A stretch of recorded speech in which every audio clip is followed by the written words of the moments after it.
And here is the Writer's Almanac for Wednesday. It's the 17th of March, 2021. St. Patrick's Day, feast day, celebrating patron saint of Ireland, St. Patrick.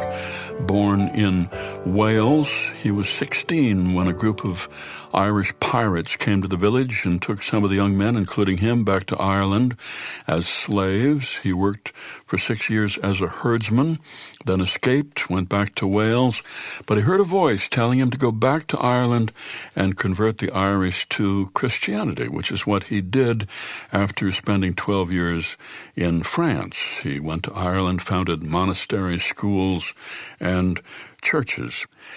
It's the birthday of the playwright Paul Green, born near Lillington, North Carolina, 1894, wrote a successful Broadway play in Abraham's bosom, and did a stint in Hollywood, wrote many screenplays, and wrote a line that Betty Davis considered her favorite line, "I'd like to kiss you, but I just washed my hair." And it was on this day, 1941, the National Gallery of Art opened on the Mall in Washington, thanks to the generosity of the financier Andrew W. Mellon. In 1930, Mellon had the chance to buy art from the Hermitage in St. Petersburg, Russia.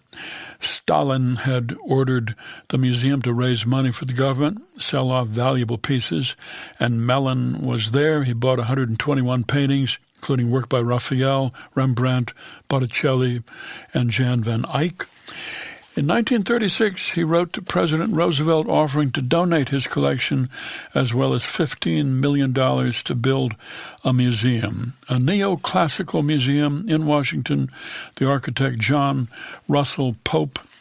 Construction began June 1937, and neither Andrew Mellon nor Mr. Pope lived long enough to see it completed. They died in late August 1937, within 24 hours of each other.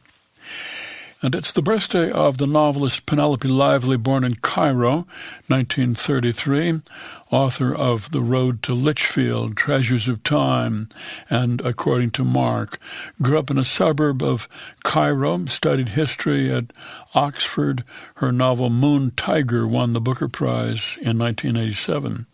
A book in which she wrote, "We open our mouths and outflow words whose ancestries we do not even know. We are walking lexicons in a single sentence of idle chatter. We preserve Latin, Anglo-Saxon, Norse. We carry a museum inside our heads.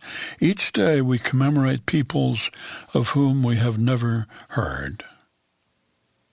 Here's a poem for today, a passage from John Greenleaf Whittier's long poem, Snowbound. All day the gusty north wind bore the loosening drift its breath before. Low circling round its southern zone, the sun through dazzling snow mist shone. No church bell lent its Christian tone to the savage air. No social smoke curled over woods of snow-hung oak. A solitude made more intense by dreary voiced elements.